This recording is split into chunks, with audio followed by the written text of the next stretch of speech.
توفيت عصر اليوم الفنانة أسماء أبو هاشم، ومن المقرر أن يقام العزاء مساء غداً الثلاثاء في مسجد الصديق بشيراتون بعد صلاة العشاء. وحرص الفنان مصطفى درويش على نعي الراحلة أسماء أبو هاشم من خلال منشور وكتبه على حسابه على الفيسبوك وقال: لا إله إلا الله، البقاء لله في صديقة وزميلة وعشرة سنين أسماء أبو هاشم، الله يرحمك ويصبر أطفالك وأهلك، كنت غلبانة وطيبة ونفسك تنجحي، الله يرحمك يا أسماء.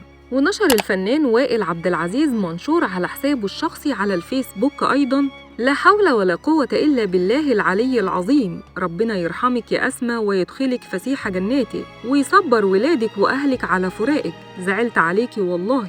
يشار إلى أن آخر أعمال أسماء أبو هاشم كان فيديو كليب دوم تك، كلمات مصطفى حسن وألحان سامح كريم. وعقب انتشار الفيديو على اليوتيوب جاءت تعليقات سلبية كثيرة، ومنها: موهبة تستحق الدفن. وعلق أحد المتابعين على هذا التعليق: دفنت بالفعل اليوم. وجاء تعليق آخر: أهي توفت خالص، الله يرحمها ويسكنها فسيح جناته. الفنانة أسماء أبو هاشم تعمل في مجال الفن، واستطاعت أن تحقق نجاح كبير من خلال ما تقدمه من أعمال فنية على الشاشة. قدمت عدد كبير من الأعمال الفنية المصورة، والتي كان أهمها أغنيتها الشهيرة دوم تك، والتي تم عرضها من خلال فيديو كليب.